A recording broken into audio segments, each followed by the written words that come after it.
Ethereum made it possible for anyone to launch a coin with just few lines of code.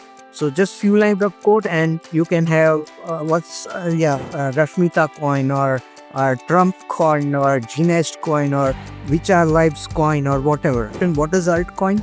Altcoin is any other thing other than Bitcoin. You are right that there is a Bitcoin elite, Bitcoin maxi, Bitcoin OG community who kind of don't like too many features or too many changes. If you first use Bitcoin, use Ethereum, use other few projects which are already working, try them, use them, and if you feel that okay, these products have some future, then buy or invest in those tokens. Altcoins are just a smart contracts on the ledger, the work which lawyers and accountants do to keep the audit trail of the equity stocks in traditional market, like for Infosys stocks or Facebook stock. The same thing happened on blockchain, but through a smart contract.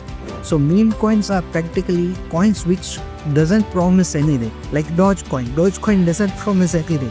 It's a joke. It's just fun. Trump coin was launched when it was 7 a.m. in India, maybe 12 p.m. in US, in some part of the US. In Germany, like I guess it was 3 or 4 a.m. in the early morning. So yeah, and it's a 24/7 market. Like Trump coin, like now is being used as a prediction for what will happen on Monday in the traditional market. So before Monday market opens, so this is what even Bitcoin used to do over the weekend, that it used to be give an indication of what might happen in the traditional market on Monday. So on weekend it would trade accordingly. So if Bitcoin goes down, there was good probability that on Monday traditional markets will go down. Initially, like when the Bitcoin blockchain started, every 10 minutes there used to be, let's say, somewhere around 62 Bitcoins being issued. So new 62 Bitcoin every 10 minutes used to come in. And at that time, like if the outstanding number was somewhere around 100, so that would be somewhere, inflation would be 62%. So then in the algorithm, they made sure that every 4 years, this number gets divided by 2. Market में वो halving का effect आने में it takes 1 to 1.5 years to reflect in the price. So same way with Bitcoin, there is no one in charge. So all these things are programmed into Bitcoin blockchain. So every 10 minutes, this number of coins are being issued, and all those things are programmed into the Bitcoin blockchain. Can anyone tamper with that? Very difficult to do. As I said, the community does not allow too many changes. So like they will not at all allow this 21 billion hard cap to be changed. If someone wants to break Bitcoin, someone wants to change Bitcoin, hack Bitcoin, because they have to bring like so much of computing power. Like it's आज के time पे they need a quantum computing power and that level of energy to break this system. पहले laptop चल जाता था bitcoin mining करने के लिए, आज तो पूरा फैक्ट्री लेवल का सेटअप चाहिए, उतना एनर्जी चाहिए, उतना कंप्यूटिंग पावर चाहिए.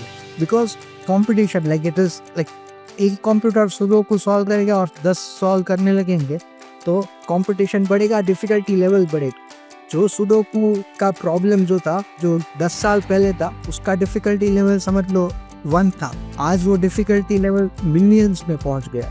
You want to have a more secure environment. You don't want to use the same hardware which is being used for your WhatsApp and your Facebook, because one wrong link and might lose all the bitcoins on your mobile phone. So there were some companies which created a hardware wallet which is very much like a pen drive, and that hardware wallet plus the software inside stores the private keys, and those are not connected to internet. So let's say if you have a substantial amount of Bitcoin or Ethereum or whatever, then you use this hardware wallet whenever you want to do a transaction. Otherwise, it stays in a locker in a safe vault, disconnected from the internet. What's one thing about crypto that still confuses me? Who is Satoshi Nakamoto? Is it a CIA? There was a lot to learn when it comes to crypto and the future of money from Jinesh Shah. Of course, we couldn't finish to get answers of our questions in one episode, and that's why this part 2 is for you, going a little ahead and deep into the subject of cryptocurrency. Stay tuned with us. Hello, Chine. Hello, Rapita. Thank you once again for recording this episode with us. In our last recording, we had so many questions, so I thought let's do a second recording to have answer for all those questions that I had. Sure, I'm happy to be here and happy to answer your questions as well. Yes, so in our last episode, we talked about the basics about cryptocurrency and what is the relationship between the conventional mode of currency and the cryptocurrency. And now we go one step ahead. It all started with Bitcoin, and now there is something called altcoin. Can you throw some light on the difference between the Bitcoin and altcoin? Okay, so Bitcoin started with the concept of being a money, being a non-permissible or permissionless, censorship-resistant money. And for that, they used Satoshi Nakamoto, or whoever he is. He used a technology called blockchain and cryptography. Now, since this technology is open source and it is with every technology, people find multiple use of the same technology. So there were people who felt that, okay, Bitcoin blockchain is not flexible. Maybe we can do more things using blockchain and cryptography. So they created, they first tried to make those changes in the Bitcoin blockchain, but Bitcoin community said that no, we want to make this as a digital gold and money only. We don't want any other use cases. This is very similar to gold and silver. Gold is not used in any industries, whereas silver is used in multiple industries. That's why silver over a time in history lost its monetary premium to gold. So that was one of the reasons that Bitcoin community said that, okay, we don't want to make any changes to the blockchain, or we don't want to introduce those features in the blockchain. Maybe you can create a separate chain using the same Bitcoin code and we stay tweaking it further as you need them. So there were people like Vitalik Buterin, who was founder of Ethereum, who was initially a Bitcoiner. He kind of tweaked some of the code in Bitcoin blockchain and created a Ethereum. So that's how the Ethereum came. Then there were some people who wanted Bitcoin to be faster, to be used for payments and buying coffee and all those things. So that they created another fork of Bitcoin, and that is called Bitcoin Cash. So then there were someone who wanted some different features. So they created a fork out of Bitcoin, and that is called Litecoin chain or the Litecoin token. So this is how different coins and different tokens started coming up. People started experimenting with the technology. They started using it for the different purpose. They wanted it to build for a different community. They wanted different features. So that's how they came up with multiple coins, and that's how they are called altcoins, alternative coins. This whole innovation or this whole mushrooming, or I would say blooming of all this innovation happened between 2011 to 2025, and it's going on. And then it came people like not just money. They said, why not we have a stocks or bonds or equity on the crypto and blockchain? So Ethereum made it possible for anyone to launch a coin with just few lines of code. So just few lines of code, and you can have Rashmita coin or Trump coin or Ginest coin or Vichar Vibes coin or whatever. Like whatever it want to have, you just have to do some coding and you can launch that coin. So now people started using this thing. There were a lot of experiments, there were a lot of failures, there were a lot of scams has been happening. So for every, it's a 5-step forward and 4-step backward kind of a thing. So people move 5 steps forward, and then there are some scams, and the whole community or the whole ecosystem moves back 2 or 3 steps back. So that has been happening since launch. And so right now, to your question, what is altcoin? Altcoin is any other thing other than Bitcoin. Different altcoins have different use cases. There are altcoins which are just a version of Bitcoin which are faster. There are coins like Monero and Zcash. They are more private than Bitcoin. So you might have heard that people were blaming Bitcoin for being used for all this illegal activities in 2013-14. Now most of those things doesn't happen in Bitcoin.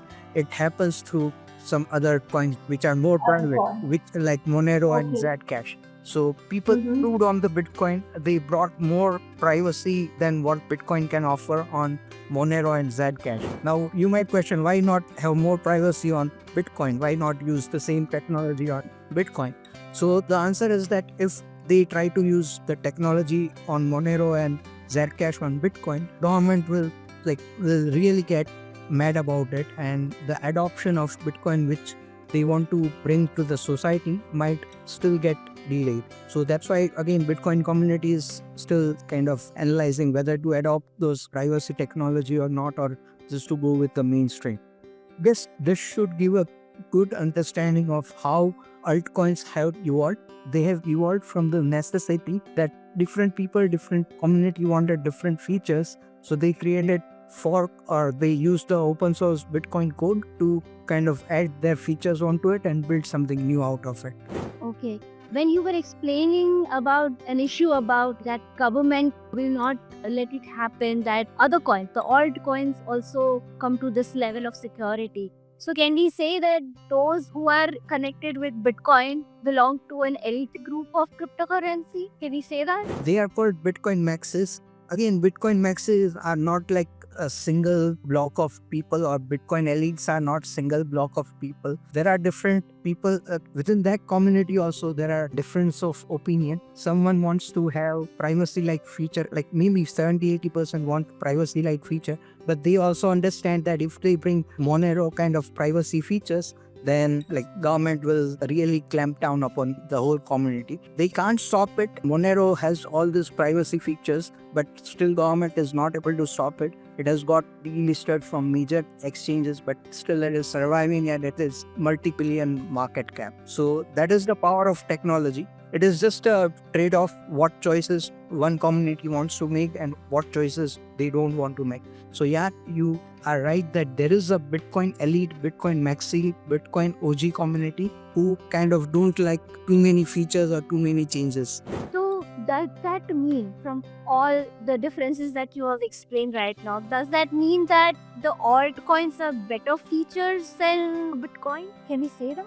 Again, it depends on what is your use case. If you want to use for store of value, low volatility, for long term, Bitcoin is surely a better choice. And again, it's all about portfolio allocation. You can't compare gold and the stocks. So whether you want to buy 10 gram of gold, which is around 80,000 rupees or $1,000, or you want to buy $1,000 worth of Infosys or Facebook. So like I would say there has to be allocation for both the things. You buy gold as well and you buy stocks as well. So same way altcoins also have different, as I said, different features and different use cases. So one does not have to stick with Bitcoin only. If there are needs and if there are requirements, if someone wants to use a privacy feature, they can use Monero. If someone wants to, let's say, invest for investment, they see a good project like Uniswap or Solana or some other chains like Ethereum, which are offering smart contracts, then they can invest in those projects or those coins. So it's all up to. And again, instead of just investing, what I would promote here is, or what I would request people here on your channel is also to try all these things. And it doesn't cost much. It costs just $5, $10 to use Bitcoin or Bitcoin chain, or to use Ethereum chain, or to use Solana chain, or use Uniswap. So all these are working products, and all these products have a tokens. So it's like if you want to buy a stock of Coca-Cola, I would suggest that before buying a stock of Coca-Cola, you try a Coca-Cola. And then if you believe in it, if you believe that, okay, this black sugary drink can sell across the world, then you buy the stock. So if you first use Bitcoin, use Ethereum, use other few projects which are already working, try them, use them. And if you feel that, okay, these products have some future, then buy or invest in those tokens. Right. Girish, in between you said that anybody can launch a cryptocurrency, not Bitcoin, a cryptocurrency, a coin. How does that happen? So, okay, blockchain is a simple ledger. I guess you understand ledger, right? It's just an accounting book, or it's you put just that, okay, Jinesh gave Rashmita $1,000. Rashmita gave $1,000 to Dhruv or XYZ person or ABC person. So that is just a ledger. You just keep the notes of all those accounts or all those transactions. So that is what blockchain is, but it is decentralized. So instead of one ledger, there are like thousands of ledgers across the whole world. So if any one ledger goes down, there is a copy backup there with thousands of their nodes. So now it became possible that you don't use just this blockchain or ledger to kind of simply record the transactions. You put a smart contract on it. Smart contract, just to explain in simple terms, a vending machine is a smart contract. So if you punch Pepsi, you will get a Pepsi. If you punch Sprite, you will get Sprite, right? You input something, you put money inside, you give a command, and then the output comes in. So that is Right. what the smart contract is. There is an input and there is some process and then there is an output. So that happens digitally on the blockchain, especially in Ethereum and Solana case. So because of the smart contracts, it became easier for anyone to create a coin. So what you need to create a coin, just to create some space in the blockchain and tells that, okay, this 1 million coin is Rashmita Jadhav coin. That's it. This 1 billion coin is a Trump coin. So Solana made it more easier.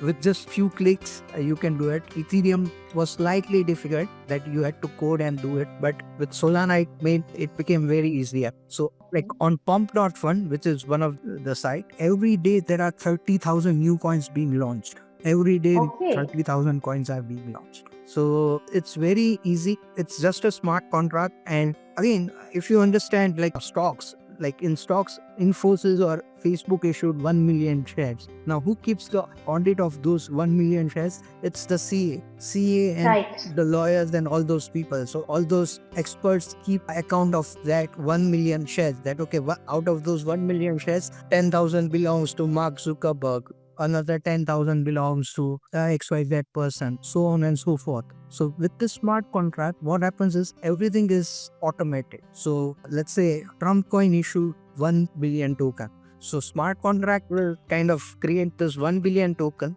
and it will keep the account of all this 1 billion token, who owns this tokens or which addresses owns this token on the blockchain. So that is what smart. So this is not possible on Bitcoin. It's possible, but it's tedious and it's difficult. So the most easiest is on Solana.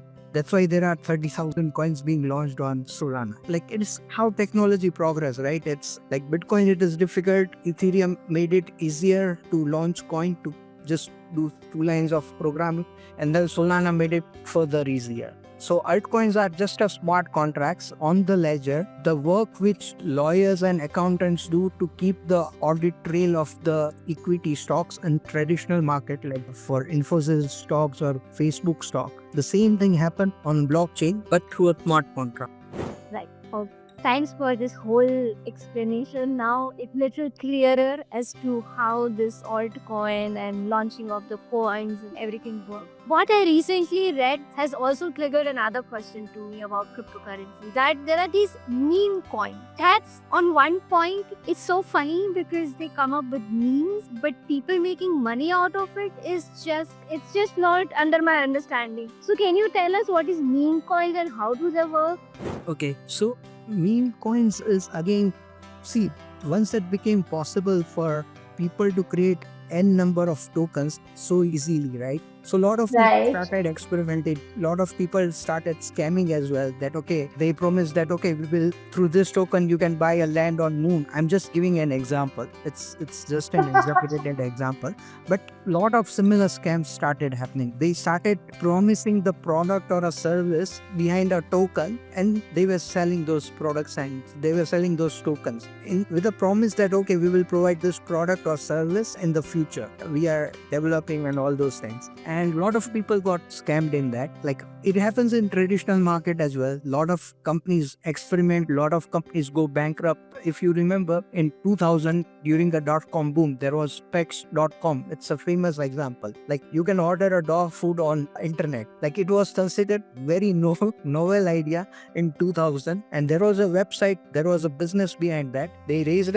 money through IPO and they went bankrupt. So just 25 years back, that idea was not able to survive. Today, like a lot of people might be ordering pet food through the internet, but 25 years back, that idea was ahead of its time and it was not able to survive. So same way, lot of ideas are happening, lot of things are happening in crypto ecosystem where people launch these tokens. They promise the utility of a token. Either you can say utility of a token or you can say a promise for a product or service that will be delivered in the future. So with that, those expectations, a lot of this coins started launching. It happens even in traditional market like Zomato stock. Zomato is not profitable, or it has just produced profit in one quarter. So like people, traditional investors who are from a generation before us, they want to see a profit, they want to see dividends. So if the companies are not producing profit or dividends, they would say, okay, this is just a scam. So like easiest word is it's a scam. So but Zomato kind of fought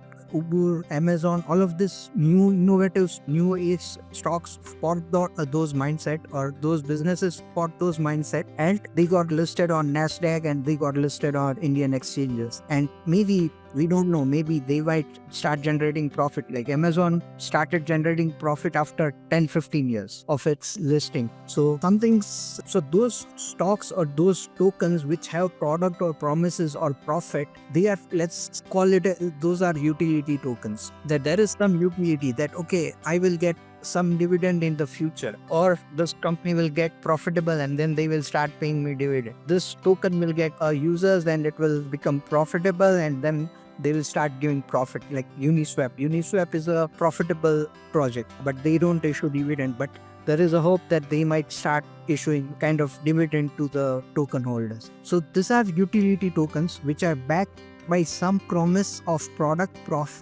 service, or profit. But as I said, a lot of people got scammed. For every one genuine project, there were 10 which were just fake tokens. So what happened is that a lot of people felt that okay, we are not bothered with product or service or profit or dividend. Very much like gold and very much like Bitcoin. So gold is the first meme coin. Like gold doesn't promise any product or service, right? And it doesn't promise that it will pay some dividend to you in future. So that kind of a product or a token, let's say gold token or a silver token or Bitcoin, they don't promise anything. They just say that okay, we are just simply a coin which does not have any utility. Gold has been, even Warren Buffett has joked that gold is a pet rock. It just sits on my desk and does nothing, right? Same as with the Bitcoin. It's there in your hardware wallet and it does nothing. Whereas Ethereum, it runs the smart contract. Litecoin is used for the payments. Then Solana is used for all those meme coins and all those things. So meme coins are practically coins which doesn't promise anything. Like Dogecoin. Dogecoin doesn't promise anything. It's a joke. It's just fun. And the way Dogecoin happened was that it was kind of an engineering innovation, that they kind of innovated a merged mining, a concept which was difficult before they did it, which is called merged mining. So it's like two algorithms on the same machine. So Dogecoin and Litecoin, both algorithms run on the same machine. So both get the security of the computer, of the caching that computer is doing. So plus Elon Musk kind of tweeted about Dogecoin and all those things. So Dogecoin community became like cult or robust, and Dogecoin is right now at $50-60 billion market cap, and it promises nothing. It's pure fun. So after Dogecoin, there came Shiba Inu. Kind of like competition started. If there is like one breed of coin, then there should be another breed of dog coin as well, Shiba Inu. Then like from different animals started coming in, penguin coin, and like n number of coins started coming in. So these are all meme coins. And when people are buying or selling, they are mostly going in with mindset that this is a zero-sum game. Someone wins, someone loses. It's pure lottery, it's pure gamble. So the only thing is that it is spanned over a time. So nobody knows whether Dogecoin will survive or it will go bankrupt, or it will die the way Luna chain or the Luna coin died, the Terra Luna coin died. So again, this is like kind of a speculation or gamble, but people are willing to do it. There are people who understand these things. There are people who don't understand these things and get into these things. So that is where the problem is. But they should understand that, okay, there are some utility coins like Ethereum, like Monero and others which I mentioned. But a lot of the other coins which are being produced are just simply meme coins. They don't have any product or any services or any promise of profit. And there might be some possibility that some of the coins might evolve and there might be some utility over a time, but majority of them might not have. And again, we don't know the staying power of this. Dogecoin has survived almost 10 to 12 years, if I'm not wrong. It was launched in somewhere around 2012 13. So it has survived, and it has survived 10 to 50 billion market cap for 3 years. So it has been going between 10 billion and 50 billion market cap, which is big. Reliance is $250 billion market cap. Ethereum is $250 billion market cap. And Dogecoin is $50 billion market cap. So Zomato, if I'm not wrong, is $10-15 billion market cap. So Okay. Dogecoin is bigger than Zomato. So you can understand. And now Trump coin also kind of overtook the FDV market cap of Dogecoin when it was launched. I don't know right now what is it.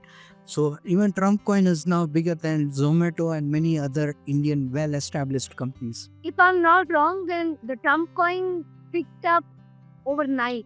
Yes. And it's a 24/7 market.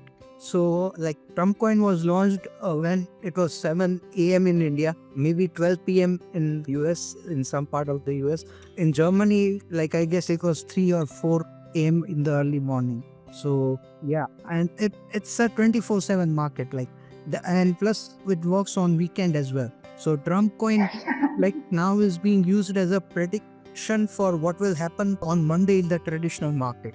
So before Monday market opens, so this is what even Bitcoin used to do over the weekend, that it used to be give an indication of what might happen in the traditional market on Monday. So on weekend it would trade accordingly. So if Bitcoin goes down, there was good probability that on Monday traditional markets will go down, because only market which is open on weekend and 24/7 is crypto market. So now Bitcoin being now that big, the difference or it goes only 5%, 10% over the weekend. But whereas Trump coin can go 30-40% over a weekend. So Wow. you can understand that a lot of speculators, a lot of traders, they buy this meme coin. Let's say it could be Dogecoin, or it could be Trump coin, or it could be Shiba Inu or whatever, to kind of predict what is going to happen in Monday market as well. Like to express their view over the weekend as well. Because a lot Right. of information comes in during the weekends as well, right? So that gets digested in the market through this meme coin. So that's like one of the indirect utility of meme coins. So it's a currency without borders, I would say, in some sense. Right? So now I would like to go one step back when you in the last conversation had explained that there is a certain number of bitcoins. Let's stick to the OG crypto coin, like you said, Bitcoin. There are only limited coins of bitcoins. So I heard that one has to do halving or mining. These terminologies I hear a lot often. What does it mean? Okay, so as you understand that every stock will have certain number of outstanding stocks, right? Like Infosys or Facebook, they might say that, okay, we want to issue 1 million stocks. And then they might say, okay, 100,000, we want to issue it as a stock option to the employees. So they issue more shares. Then they might do a buyback. They might say, okay, 10,000 stocks we are buying back from the profit. So like from 1.1 million, now there is 10,000 less stock. So all these things of issuing new coin and like buying back and destroying those stocks or those outstanding numbers is what is kind of called issuance and diminutions of the stocks. Now RBI, Fed, they print all the money, right? They print 1,000 rupee notes, 10,000, or like let's say 2,000 rupee notes, 500 rupee notes, and those things. So they have an ability to create n number of supply. So it's a supply demand thing, right? So if there is more supply than the demand, then prices will crash, right? So if there is more supply of dollars and if there is more supply of Indian rupee, that is purchasing power will go down. But if number of outstanding stocks of Facebook or Infosys, they are decreasing. So if they are buying back a lot of stocks instead of giving a lot of stock options to the CEO, and if the number of stocks is decreasing, let's say from 1 million it went down to 900,000. From 900,000 it went to 800,000. But the revenue kept going up. Or let's say even revenue or profit stayed same. But since the number of outstanding stock decreased from 1 million to 800,000, so supply kind of decreased. So when supply decreases, demand remains same, price increases, right? So supply is kind of decreasing, but demand is remaining constant. So the price of the whatever commodity or stock is there, it will increase. Now this is simple demand supply logic. With gold, there is no supply cap, but gold is very difficult to mine, right? It's not as easy to mine as coal, or it's not as easy as to mine, let's say, iron ore. So gold is very difficult. And let's say if there is 100 kg of gold in the world, only new 2 kg of gold comes out every year from the mining. So that's like a 2% inflation or 2% additional supply of the gold in the market. So price of the gold, if everything remains constant, if demand remains constant, price of gold should decrease by 2%, right? Because supply increased by 2%. But demand of gold also increases. Sometimes it increases more than 2%, sometimes it increases more than like 10%, 20%. So in that case, like the price keeps on changing. But the fundamental here is that if supply is limited or if it is constrained, then the price keeps going up. So now they incorporated this logic in the Bitcoin algorithm. So initially, like, because this is all program, you can do a minute level programming, right? So initially, like when the Bitcoin blockchain started, every 10 minutes there used to be, let's say, somewhere around 62 Bitcoins being issued. So new 62 Bitcoin every 10 minutes used to come in. And at that time, like if the outstanding number was somewhere around 100, so that would be somewhere, inflation would be 62%. So then in the algorithm, they made sure that every 4 years, this number gets divided by 2. So like, let's say it started in 2010. So in 2000, like last halving was in 2020, before that it was 2016, and before that it was 2012. So by 2012, every 4 years this happens. Every 4 years, the supply gets reduced by half. So initially the inflation was high, but then in 2012, the supply got halved and it kind of decreased. And in 2020 and 2024 supply is somewhere around 3.25 Bitcoin, 3.125 Bitcoin every 10 minutes. So if you compute 3.125 every 10 minutes and like do the maths for the whole year, inflation comes at around 1.5%.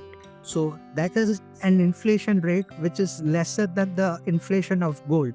So gold, let's say inflation is around 3%. So after 2024, the inflation of Bitcoin supply is somewhere around 1.5%.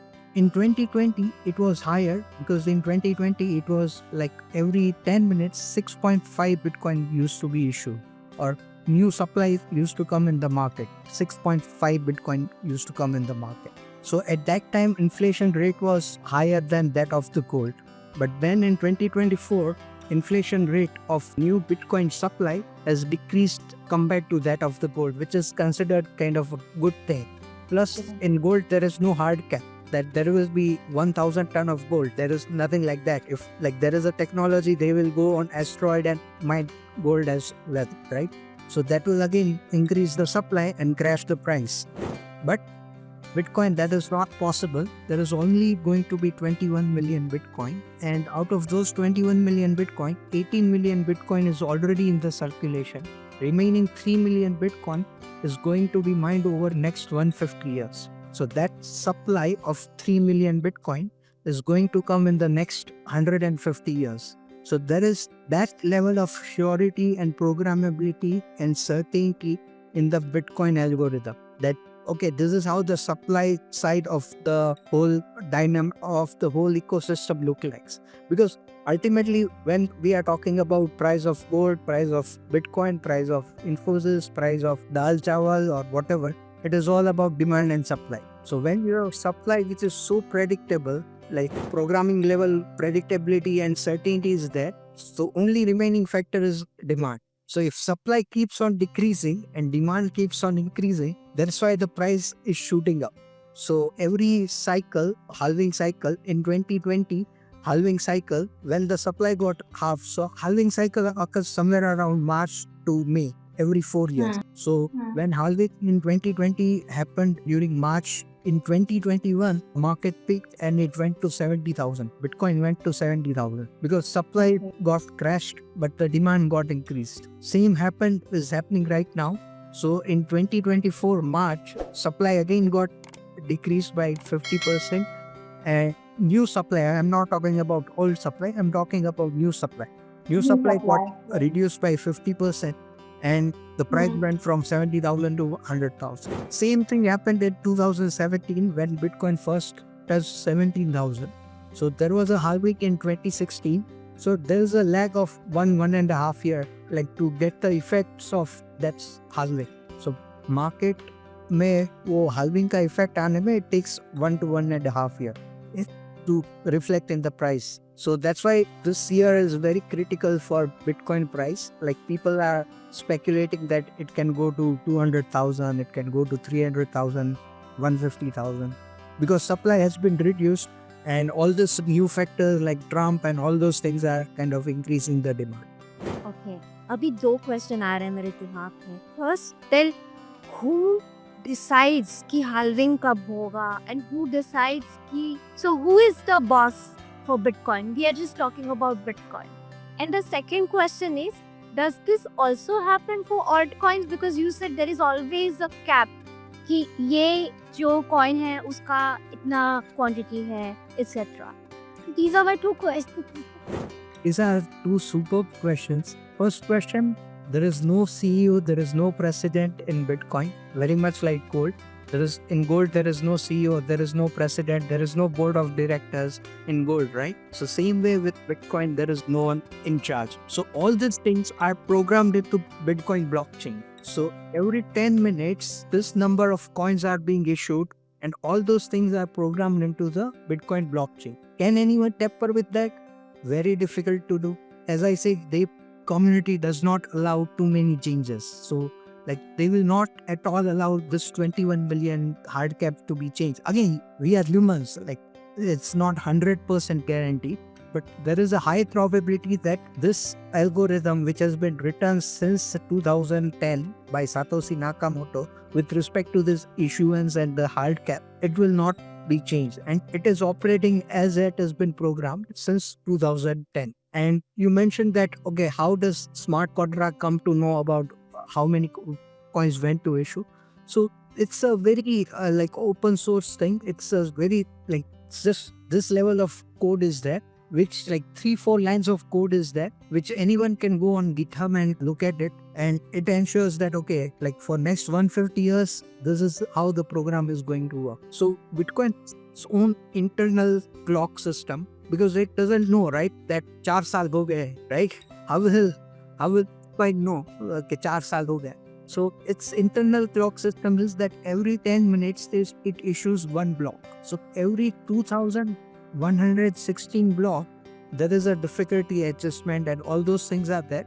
So within the algorithm, it has been programmed कि itne number of blocks आएंगे, then the halving has to be happened. And that like 10 minutes, sometimes it takes 10 minutes to produce one block, sometimes it takes 20 minutes, depending on kitna traffic and all those things. But it balances.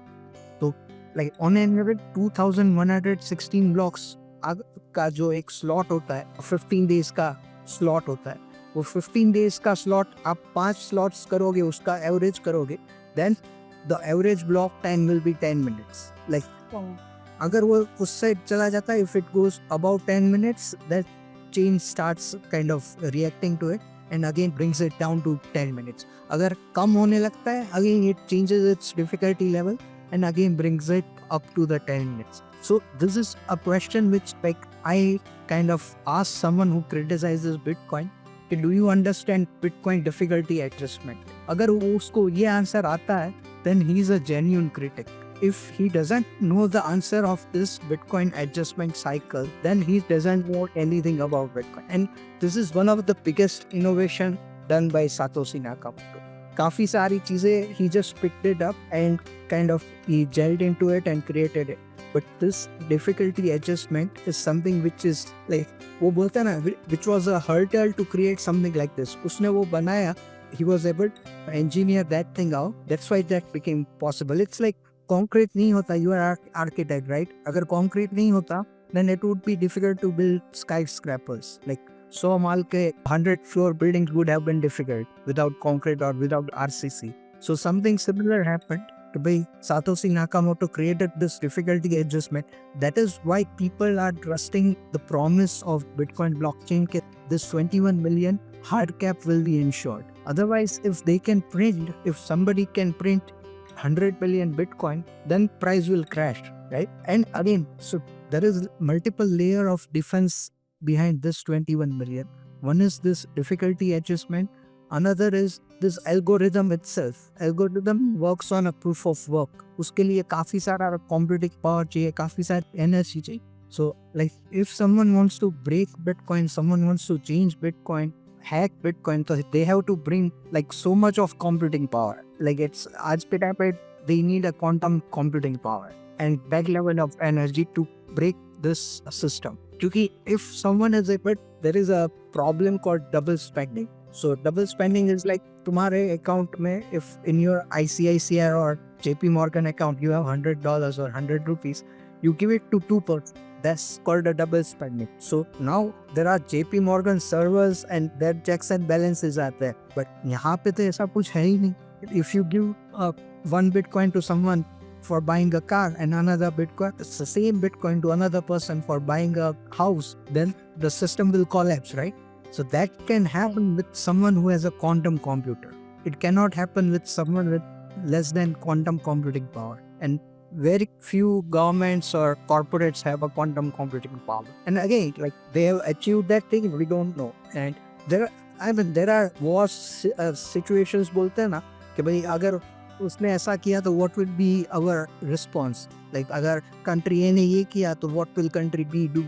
So same way there is Bitcoin community which kind of keeps an eye on these things. Okay, if quantum computer comes in, what will be our next step?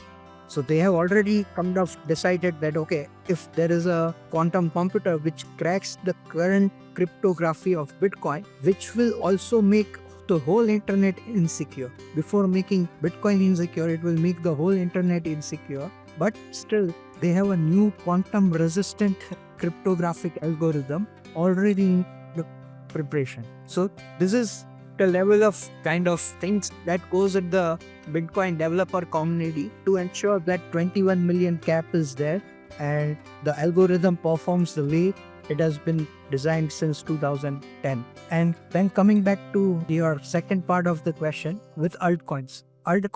Lot of altcoins have a different monetary policy, different issuance policy. Ethereum does not have a hard cap. It doesn't have a hard cap, but it has a kind of very similar to just like Facebook or Infosys का होता है. They issue tokens when they need to give it to the developers and other service providers of the Ethereum ecosystem. But there are certain times when like traffic is high, a lot of people are using Ethereum chain. That time they burn the coins as well. Very much like जैसे Facebook है या Infosys है, profit से अपने shares buyback करके उसकी supply reduce करते हैं. So it is very similar to halving. It's not halving, halving is 50%, but when you do a buyback, typically a corporate does a buyback, it is somewhere around 5% of the outstanding. तो अगर 100 outstanding है, they will buy like 2 or 4% or 5% in 1 year. फिर 3-4 साल बाद वापस 5% buyback करेंगे. So something similar is being done in Ethereum, which is more of a real time. Okay, like they kind of do a buyback and burn the points and they issue the new points as well. उसका कोई hard cap नहीं है. Every coin has a different monetary policy. उसको tokenomics बोलते हैं. So how is the tokenomics? That is something one has to study for each coin before going into it. So जैसे Trump coin है, तो Trump coin का fix है, that is 1 billion hard cap. Like and they like again that 1 billion is a promise made by Trump and his team. They can change the smart contract and make it 2 billion after 4 years. Very much like Zuckerberg can change supply of Facebook stock. The way Infosys management can change a supply of Infosys stock. But the way Fed and RBI can change the supply of Indian rupee or US dollar. So Trump coin, Dogecoin has some level of algorithm which ensures this whatever the monetary policy is there. But with Trump coin, with many other meme coins, like there is no guarantee to the supply. It can either increase or it can decrease. Uniswap है तो जैसे like it's one of the top exchange, decentralized exchange. So they are talking that maybe we'll start buying back some of the coins. There were some things like MakerDAO. They started buying the coins and started reducing the supply. Solana Reset, someone proposed, some of the VCs in Solana proposed that we want to reduce the supply by half because there's a lot of activity going on and we are already earning fees from all this activity. So we don't have to too many new coins. So they are planning to reduce the supply by like certain percentage, 10-20%. I have realized that there are so many plus points of Bitcoin than that of altcoins. Of course, altcoins that such as other meme coins have more flexibility, which Bitcoin doesn't offer. Both have the plus and minus, but if I think, then I would definitely give more points to Bitcoins. But that again is my personal thing. I think there is a more possibility of making profit with altcoins than with Bitcoin. Again, it depends on the time horizon. One is like slow moving, like within the crypto ecosystem, Bitcoin is considered slow moving. But if you consider the whole asset class from real estate to stock, Bitcoin is still fast moving. So again, as I said, it depends on portfolio allocation. Again, one has to talk to their financial planner, financial expert. What are their assets? What are their liabilities? What is their income? What kind of risk they can take before deciding on investing in Bitcoin or altcoins. Right. That's why I would say don't think this from only investing purpose. Think this first from a using purpose. Use Bitcoin, use Ethereum, use Dogecoin, send to each other, just spend $10-15 and then learn about all these things. Use Uniswap, use Aave. All these are good working projects. Anyone in Cambodia or New York can, or any other place like London can use this. So it's a very good achievement, if I would say it that way, for humans, that we have been able to develop this kind of a financial system that someone in Bihar or Cambodia has the same access to someone in London or New York or Silicon Valley has. So पुराना वो slogan था ना, पहले इस्तेमाल करो फिर विश्वास करो. So something similar. First use each and every product and then put even $10-15 or $100 as an investment. Right. So this is all about mining and the hard caps or the caps that you have for all the coin. Now let's get back to halving. We understood the fundamental and the basic concept of it. How does it in physicality happen? Because halving may there will be people, what I've understood, that there are people who physically with their computer systems do mining. So can you explain briefly the whole process for those who do not know how this halving in physicality happens?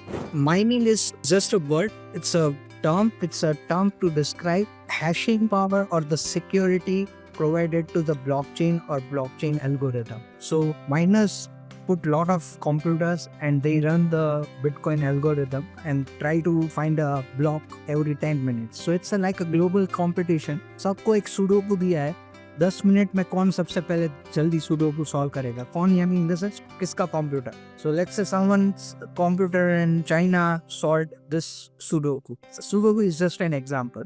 There is a complex mathematical problem which is to be solved. Hashing को solve करने का उसको बोलते हैं. Again, I am not computer expert, but this is how simplified, how can we understand. Sudoku का problem लिया, पूरे global competition किया, and whichever computer is able to solve that, he gets the reward. So अभी reward है 3.125 Bitcoin every 10 minutes.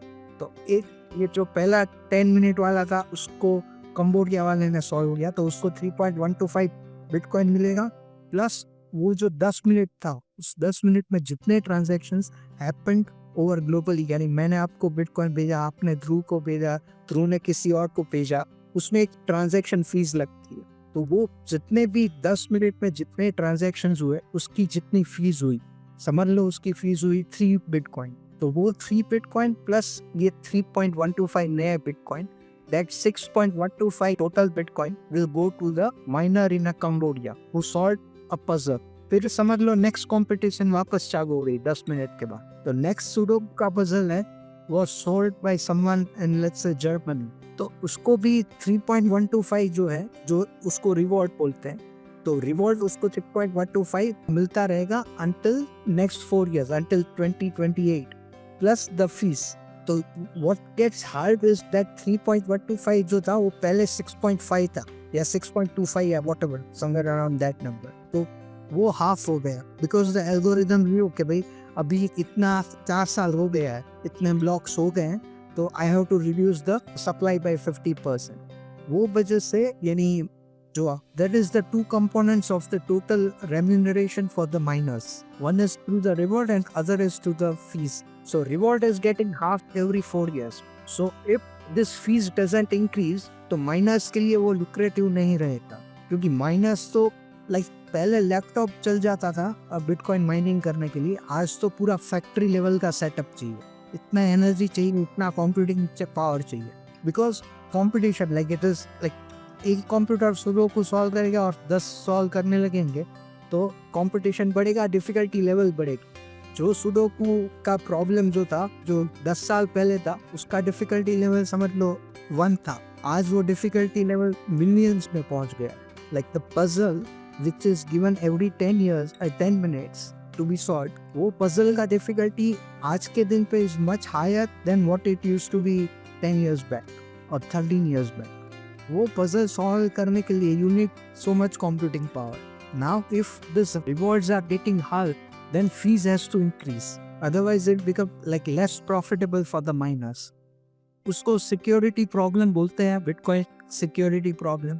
So there are people who are saying that अगर fees उतनी नहीं बढ़ी, अगर सब लोग ETF बाय करते रहे, मेन ब्लॉकचेन यूज नहीं किया बिटकॉइन का, तो फीस नहीं बढ़ेगी and reward is getting half every 4 years. तो नेक्स्ट 10 साल में पॉसिबल हो सकता है कि हमें सप्लाई जो है वो 21 मिलियन से मे बी 30 मिलियन करना पड़े. सो दैट इज लाइक वो बोलते हैं ना, like there is some kings in the whole system. तो ये हाँ, I am not denying that this is a risk, but it is as good as 100 floor का बिल्डिंग अर्थक्वेक में गिरेगा कि नहीं गिरेगा. You are architect right, you understand कि भाई 7 रिक्टर स्केल का अर्थक्वेक रेजिस्टेंस बनाया हुआ है, but if there is a earthquake of 14 Richter scale then it will collapse. So something similar is there. It's an engineering thing. It's not like 100% accurate thing. So जिस time पे Satoshi Nakamoto ने ये design किया, he thought that okay, like people will keep putting more and more money into this hardware and people will keep increasing the price. तो अभी तक तो price increase होता रहा है. Like every time supply reduced, price goes 3x, 5x, 100x दिख गया है. तो that is how the price has compensated the reduction in supply. That is what the demand supply was all about, right? कि भाई supply कम हो गया तो price बढ़ना चाहिए अगर स्किल में या बढ़ रहा है. And it has worked, and that is how he designed it. It has worked until now. We don't know about future, but again people are doing the worst scenarios कि अगर ये हुआ तो क्या करना है, ये हुआ तो क्या tips.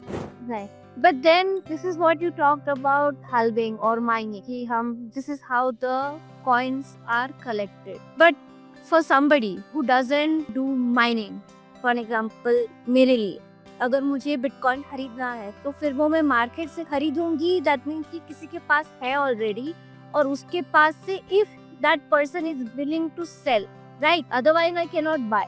So it is very similar to gold. Gold की mining companies है, वो लोग गोल्ड निकालते हैं and then they sell it to the dealers and distributors and so on and so forth. The same way coin जो है वो mining होते हैं, माइनर्स हैं, वो सेल कर देते हैं जो भी होलसेलर्स हैं, वेल्स हैं, उन लोगों को, and that those whales sell those bitcoins on the exchanges. यानी coin with Binance है, these are kind of global exchanges. काफ़ी सारी है, like there are maybe 600-700 exchanges globally जहाँ से you can buy Bitcoin. So some like Binance है, फिर Coinbase है, वहाँ पे you can use USD, Euro. India में काफ़ी सारी exchanges हैं, but again like lot of them have different kind of a risk. So वहाँ पे you can buy it with Indian rupee. So yeah, so those exchanges kind of where you can buy it. Exchanges are very similar to jewelers. Like हम लोग gold खरीदते हैं तो हम लोग कहाँ जाते हैं? Jewelers के पास. But आज के दिन पे क्या है? Gold has a history of 5,000 years. So like gold jewelers are everywhere. Her city में like 100, 200, 500 ज्वेलर्स मिल जाएंगे. Bitcoin and this thing crypto is 15 years old. तो अभी like there are only few venues where you can exchange your government currency into Bitcoin. Right. So that means that there are these sellers, jewelers who do mining, right, on regular basis so that they can restock their Bitcoin base or coin base to generalize, right? That means they have an amazing level of computing power. I mean, they have gadgets or computers that are of ultimate levels. जब हमारी office में हम regular CPU में काम करते हैं where we have to use high end computer software such as AutoCAD or 3D software, our CPUs die, they kind of burst, so we have to keep the air conditioning on. Same for the servers, right? Server rooms are always cold, right? So that affects the climate because there is a lot of heat that is being generated, right? So now the question is that does this crypto coin mining affect the environment? Again, this is a big debate on environment and climate issue. So it depends on, because when RBI or Fed or they print money, it doesn't come free of cost, right? They also indulge in activity that impacts environment. So just to give an example, a dollar is a global currency, right? Now, how come a green dollar, green $100 paper has so much power than a 100 rupee note? Because US government has spent so much money on building their war machinery, from nuclear weapons to aircraft carriers to submarines to like you put a like one finger on a map and there will be a US army का वहाँ पे military या navy base रहेगा या air force base रहेगा, right? So they have spent that amount of money to create a global currency. यानी and you understand, right? कि भाई इंडिया और यूएस को पेमेंट या इंडिया और फिलीपींस को भी ट्रांजैक्शन करना है, then you need to go through dollar. And when I studied in Philippines, मेरे को कुछ भी ट्रांजैक्शन करना है तो I have to pay it in dollars. मेरे को जो स्कूल फीस देनी है I have to pay in dollars. So that is because US has invested so much of money in this military power. So उसको currency imperialism भी बोलते हैं. And there is a good blog about it. कि भाई because they have spent so much money on military. So लोग बोलते हैं कि dollar is not backed by anything. Actually dollar is backed by these nuclear powers. उसके बाद इतना nuclear power है, इतना military strength है, इतने military bases है, like that is what is backing dollar. And that have an impact on environment as well, right?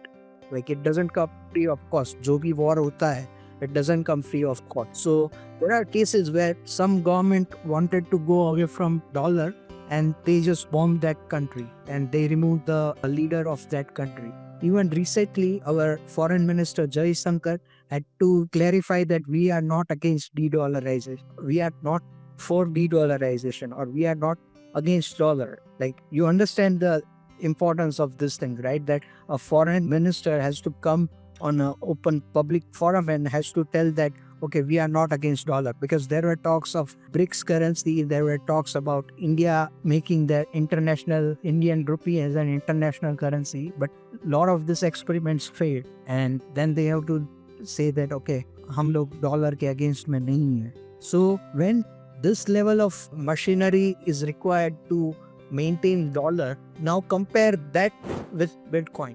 कि भाई Bitcoin में इतने joules of energy लगते हैं, इतना environmental impact होता है, and then compare it with the US dollar. And maybe the third option is even gold. कि भाई gold mining में इतना pollution होता है, right? You are digging inside the earth and taking out the gold, उसका पूरा processes होता है, तो उसमें भी environmental impact होता है. So now, like as a humanity, we have to consider कि भाई like which options we have to keep and which we have to kind of let it go. Yeah, there is no clear cut answer to this. One has to consider, like we might say that हम लोग EV car चला रहे हैं तो like we are more environmental friendly, but then you have to understand that EV car does not produce electricity from like magic stick, right? It burns coals, it pollutes forest through solar panels, through जो ये windmills भी हैं, वहाँ पे भी environmental impact है. So like Gujarati में क्या है, काकड़ा तो दे काला अच्छा, like every crow is black. So It is same with any form of money. Like for the currency of a Venezuela or Argentina, they don't have a money to spend on military, right? So their currencies are not valuable. So if there is no energy is being spent, that thing will not have a value, because there is Right. lot of energy is being spent. That is why there is a value to it. There is a This is a total interesting area of knowledge that I am coming to know about, and it's totally educating for me. I'm sure it is equally important than educating for our viewers. Jinesh, there is also another terminology called wallets when it comes to cryptocurrency. So, what does this wallet mean and how safe they are? Okay, a wallet is something which is very new and different from traditional investment, but it has very much similarity with physical gold. When you have a physical gold, let's say 10 gram of gold or 1 kg of gold, it is no one's liability. You are holding that 1 kg of gold or 10 gram of gold, it is no one's liability. But when you are holding a fixed deposit, it is a liability of a SBI bank or ICICI bank or JP Morgan Bank. When you are holding a stock certificate or a stock in your demat account or in your online brokerage account, it is someone's liabilities. It is a responsibility of a Facebook or Infosys or whoever has issued that stock or bonds or whatever, or the currency or the amount in your ICICI bank.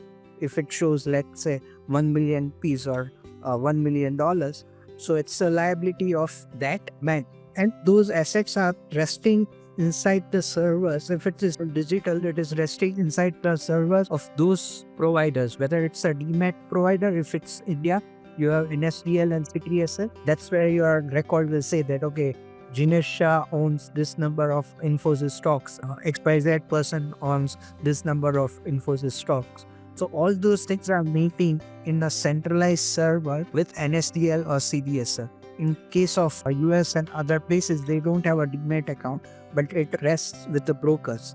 And there used to be a very much like FD, fixed deposit certificate, there used to be a stock certificate. So those things, one has to hold it to himself to kind of prove that, okay, I'm the owner of this deposit or stocks. Now with crypto, there is a concept of public key and a private key. So public key or the public address is where your number of coins are there. So let's say it's a hexadecimal number address. So it's like looks like 5ADXBR, like a long string of that, and it is also represented by a QR code, specific unique QR code. So that address holds certain number of coins. Let's say 10 Bitcoin or 10 Ethereum or 5 Trump coin or whatever. And to open or unlock that public address, there is a private key. So that private key allows you to send or receive number of coins in that address. So that private key is like a key to your, let's say, gold car locker, and you have a key to unlock and get the gold. So something similar, you unlock with your private key and get access to your Bitcoin or Ethereum or whatever. Now those private keys are stored in a wallet that is termed as a wallet. It is combination of software and hardware where these private keys are stored. Private keys are also hexadecimal. It also looks like ABXX, jumbled alphanumerical. So those private keys are stored in a software and the combination of software and the hardware wallet. So there are like initially these software wallets were only for laptops. So laptop will give you hardware and you download a Bitcoin wallet and you store your Bitcoin private keys in that wallet, right? In that software wallet. And that software wallet can be used with the like installing, uninstalling any program on your Windows or Mac computer. Then over a time, these wallets became smaller and it can be also downloaded on the mobile phones. And the good wallets are open source wallet so that anybody can audit that wallet.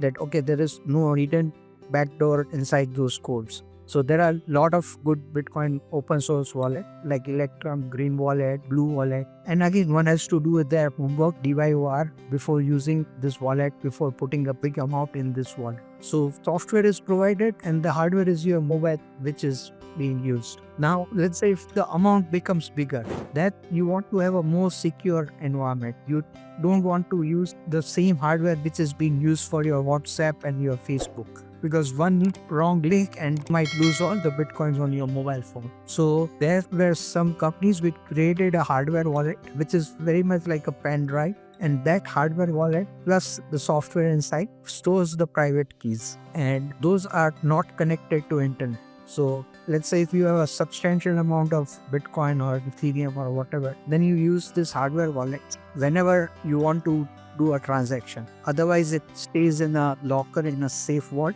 disconnected from the internet. So idea is you keep as much as possible disconnected from the internet so that it does not get hacked, or the probability of getting hacked gets lesser. It is like you will not walk into a very crowded street with a 1 kg of a necklace of gold, right? You will Right. not walk. So internet is something like that. It is heavily trafficked. There are a lot of scammers. There are a lot of phishing links. You Right. don't want to use the same hardware. You want to Mhm. use a separate hardware for big amount of Bitcoin, large amount of Bitcoin, or whatever the Hmm. crypto asset, and you store it in a separate hardware wallet. Best practice for hardware wallet or the software wallet, when to use which one, it needs some amount of understanding and discussion. If the amount is small, you can put it on your laptop browser wallets, like you can call that as a hot wallet. If the amount becomes slightly bigger than your laptop browser, then you can put it in a mobile. If let's say amount becomes still bigger, you put it in a cold wallet with a hardware, with a unique hardware, not hardware of the mobile. So there are companies like Cold Card, Trezor, Ledger. Everyone has their pros and cons. No one is 100% secure. You have to do your own research and do the risk management for that. Thumb rule is you don't put your all eggs in a single basket. So you don't put your own gold or all the money in a single bank or a single locker. Same way, you don't put all your Bitcoin or crypto in a single wallet. And wallets are better once you start understanding the technology. For someone who's a senior citizen who cannot handle this wallet and all those things, exchanges are okay, but exchanges can go bankrupt, and every cycle exchanges like FTX gets bankrupt. Then recently in India, WazirX got hacked for like almost $300 million, which is one of the biggest internet hack in the world. And a lot of investors who were using WazirX to keep their cryptos there, they lost their money. So it's like you buy a 10 gram of gold or 100 gram of gold from a jeweler, but you didn't took a delivery. You kept gold with the jeweler, with the exchange, WazirX or Coinbase or Binance. And then if a jeweler goes bankrupt, or if there is some चोरी अगर कोई होती है jeweler के वहाँ, and they lose lot of gold, then you also lose your gold along with that. So that is what the wallet is, that it stores a private keys which gives you access to your Bitcoin or whatever the crypto asset is there. So learn that thing. As I say, different amount, different wallets are to be used, very much like physical gold. And once you get this, it becomes easier. Right. Great. The whole conversation has been so enlightening. Got to know a lot of things about cryptocurrency, how to handle it, and everything around it. Now, some words of advice from you I would like to have for our viewers and also for myself. So, what should a beginner who wants to invest in cryptocurrency should consider to invest in either Bitcoin or altcoin or a meme coin? What is your advice? Okay, I will just give a simple 2 points. First, पहले इस्तेमाल करो, फिर विश्वास करो. First, use Bitcoin. First, use Ethereum. First, use any product where you are planning to invest, and only after that think about investing. Now, once you have used and you are planning to invest, second thing you need to do is learn about wallets and self-custody. So I would suggest that before you go from $100 of your investment to $1,000, make sure you do enough learning on wallets and self-custody and those things, and risk at how to manage all those things. Because crypto markets move so fast that your $1,000 will become $10,000 or $20,000. Like you might start putting more money in Coinbase or Binance or Indian exchange or wherever, and it might become a big amount. And then a bear market can come quickly as well, and some hack or bankruptcy might happen and you might lose all the fund. So first educate yourself, learn about all this, things, self-custody and all those things before you jump from $100 to $1,000 of exposure in the crypto. And with respect to percentage of allocation and those things, I think one should consult their financial advisor who has a complete view on what is your income, asset, liability, and all those things. So for some people, 5% allocation could be good. For some, it could be 2%.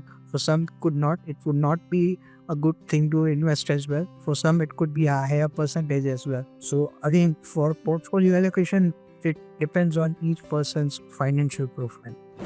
So, for an example, I have more education in terms of Bitcoin and cryptocurrency in recent times. Let's say, 2 months, I have learned much more about Bitcoin and have seen that one can really get benefited monetarily. So, if somebody like me who hasn't yet invested in Bitcoin starts now from today, does he or she have a promising future in terms of gain? Bitcoin has been best performing asset hands down before Trumpcoin was launched. So, but again, Trumpcoin return, we don't know whether it's sustainable or not. Bitcoin, at least there is a history of 10 years, 15 years. Again, it depends on what kind of return you are looking at, what kind of portfolio you have. If you are looking at, let's say, return above gold, yes, you can get Bitcoin. There is a good probability that Bitcoin will beat gold return. Will it beat S&P 500 or Nasdaq? Again, there is a high probability that Bitcoin might beat S&P 500 and Nasdaq over next 5 years, 10 years. Can it beat Indian stock exchange index like Nifty? Yes, there is a good probability that it can beat Nifty 50, Indian Nifty 50. And again, you have to consider risk as well. So Bitcoin is already a $1 trillion economy or asset, more than $1 trillion asset. Whereas Nifty 50 and many other stocks like, let's say, Reliance is $300 billion. Ethereum is $300 billion.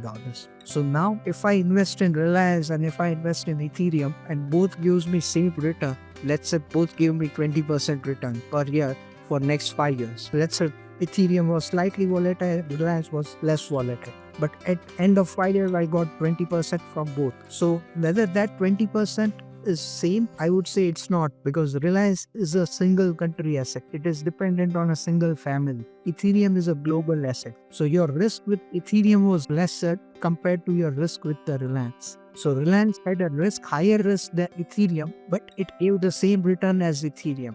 So ideally, more risk you are taking, more return you should be getting. So you have to understand from that perspective as well, that when you are investing in Bitcoin, it's a $1 trillion asset, it's global, it's 24/7. You can go from Germany to Cambodia or from India to Vietnam or US or anywhere. Bitcoin is going to work. But your Facebook stock or your, let's say, the Infosys stock is not global and not liquid. It's not 24/7. Gold you can't carry on in airport. Physical gold is again restricted. So you have to think in that terms that, okay, I am investing in a $1 trillion asset, which is global and liquid, and I'm getting 15-20% return. And whereas for stocks, I am getting, let's say, 20-25% return, but there I'm taking more risk. So one has to understand all those things. Sinead, that has been a wonderful conversation about knowing, I would say, it's cryptocurrency 101 part 1 and 2.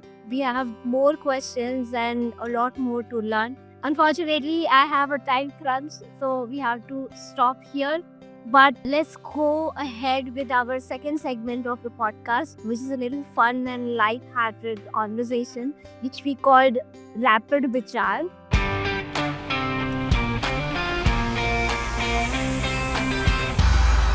So I prepared a set of questions which I will ask you, and you have to quickly answer them.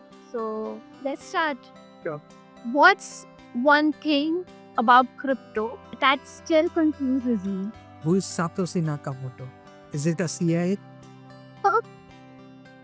Hold forever or sell at the top? Bitcoin holds until you need it. Okay. NFTs, love them or leave them? Watch them. It's an evolving space. So yeah, I love them. It's a new technology. It's a new concept. Yes. But yeah, wait and watch. Keep an eye on them. Okay. The worst crypto advice that you've ever heard? It's a scam. Okay. Even I heard that. So that's the worst. You are a gambler. Type out. Crypto investors are gambler. What's your favorite crypto meme? Crypto meme coin. Yes. Or maybe fart coin. That's actually also about that coin I've heard recently a lot. So It's a for AI generated coin. Fart coin. So there is, like, as far as I know, there is no human involvement there. It was launched by an AI agent on its own. okay. If crypto was a country, what would its anthem be? Not your keys, not your coins. Okay, that's like Satyamev Jayate, or similar to that. Not your keys, not your coins. So you hold your keys, you hold it in your wallet, you self custody it. So it's like you take your physical good with you. You don't keep it with a gem. So it's Okay. like that. Not your keys, not your coins. Okay. Which crypto conference is a must attend conference in the world? I would like to attend the Bitcoin conference that happens every year. Last time, if I'm not wrong, it happened in, or last to last, it happened in Florida. So maybe if it happens in Dubai or India, like, yeah, maybe Singapore, it's worth attending. What is it called? A Bitcoin conference. Bitcoin conference. Your biggest FOMO moment for cryptocurrency? FOMO moment. Yeah, the recent Trump coin. Like, I was like awake at 7 a.m. I saw the whole Trump coin thing at 9 a.m. But then I was like feeling lazy and like I was just, and then like FOMO started to literally kick in. And then I was just waiting for Drew to wake up and so that we can discuss and take a call on that. So yeah, Trump coin was a big FOMO moment. Okay. If you could rename an altcoin, or let's say if you would want to launch a meme coin, what would you name it? Difficult question. If I want to launch a meme coin, I don't know. Like I have worked on different concepts like poker coin and hope coin, and but again those were with a different projects, different teams, different motivations. But meme coin, which can be like I would like to launch a Kejru coin or a Moti coin or something like that. Okay. Yeah. Because Modi- we are missing those things in India, like Indian politics. Modi coins would not be that bad. Yes. Let's see. And then Trump had launched it, so I don't know. Like other than Trump, which politician can take a such big risk? Because it's a big risk. If it goes to zero, it's a bad name for Trump. So I doubt if any other politician has that courage. Modi took that risk with Facebook. He was the first one to use Facebook. I mean, he was early enough to use Facebook and social media and benefit from it. So that's what I was saying through, that Trump is someone who first used crypto. So yeah, some meme coin around Indian politicians would be more fun. What's the weirdest thing you've seen being sold on crypto? I don't know. Like I have gone through like fart coin is the most recent. I mean, so yeah. I mean, there have been a lot of scams and those things. I guess only in hindsight you can say it's a scam. But when you are listening or hearing some of the pitch or some of the description of some of these projects, it looks okay. Only in hindsight you can see that it was a scam. So yeah, I don't have any like top of the mind, but Terra Luna was one of it. Anchor was one of it, which was a very, very, very bad project. Like I and Drew had been discussing that project since 6-7 months, and then it blew up. It blew up for almost $50 billion. Yeah. And crypto in 5 years, utopia or chaos? What do you think? I would say it will be a healthy chaos. That's how it has been since last 10-15 years. So it will be a healthy chaos. Lot of incumbents will not like it. I'm not liking it. But it is something which like I think world needs, and it's like post office versus email. It's like Facebook versus your local group of friends. Like both have a different utility, right? You need post office as well, and you need email as well. You need government money as well, and you need crypto as well. Right. Thank you so much for being so sport in answering the rapid Vichar question. Now we move towards our last segment, which is called Vichar Tricks.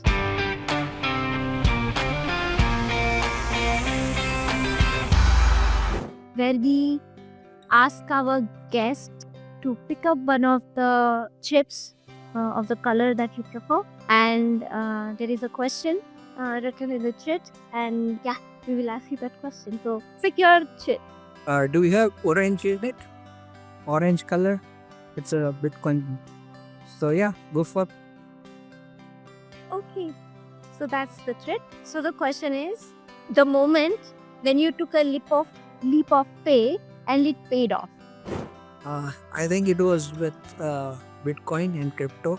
Yeah, it was the leap of faith. I used it. I saw the light bulb moment that okay, this is something very different. It solves problems which I have been facing as an expat, as a professional working in Philippines. And yeah, Bitcoin and crypto has been a big leap of faith that has paid off.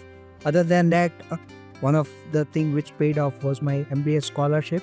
So like I took a gamble that I rejected like 50% scholarship offer. I insisted that no, I deserve 100%, including like transport and stipend and all those things. So so the risk was that I cancel my admission and take a risk for the next year, give the exams and interview again, take 50% scholarship. So I said that I am not going to take 50%. I deserve 100%. Give me 100%. And yeah, they were able to luckily get me 100% scholarship. And that was with ADB, Asian Development Bank. So Okay. yeah, so those two are my best leap of faith moment. There are many like other one was I jumped from civil engineering to IT Infosys in campus replacement, and out of like 400 people who were there for the recruitment, 15 were selected, and only 2 people from non-IT computer were selected from mechanical, civil. Like there were just 2 of us who were from civil engineering. Everyone else, 48 were from computer and IT. So again, from civil engineering to Infosys was the leap of faith. And again, that leap of faith helped in understanding Bitcoin. If I would not have been at Infosys, it would have been difficult to understand Bitcoin.